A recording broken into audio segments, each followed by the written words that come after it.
যুক্তরাজ্যের সাথে নতুন একটি চুক্তি ঘোষণা দিয়েছে যুক্তরাষ্ট্র। এর আওতায় ব্রিটিশ ফার্মাসিউটিক্যাল পণ্য ও মেডিকেল প্রযুক্তির ওপর শুল্ক মুক্ত রাখার সিদ্ধান্ত নিয়েছে ওয়াশিংটন। বিনিময়ে যুক্তরাষ্ট্রের তৈরি ওষুধে আরও বেশি বিনিয়োগ করতে হবে ইউকেকে। সেই সাথে করতে হবে ওষুধের মূল্যায়ন সংস্কার। চুক্তির আওতায় ব্রিটেন নতুন মার্কিন ওষুধের জন্য যে নেট মূল্য পরিশোধ করে তা 25% বৃদ্ধি পাবে। বিনিময়ে যুক্তরাজ্যে তৈরি ওষুধের উপাদান ও মেডিকেল প্রযুক্তি 3% দেশের শুল্ক থেকে মুক্ত থাকবে।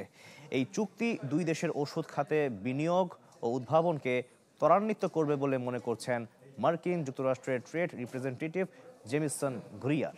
দ্বিতীয় মেয়াদে ট্রাম্প ক্ষমতায় আসার পর থেকেই যুক্তরাজ্য সহ ইউরোপের অন্যান্য দেশগুলোকে বেশি দামে মার্কিন ওষুধ কেনার জন্য চাপ দিয়ে আসছেন।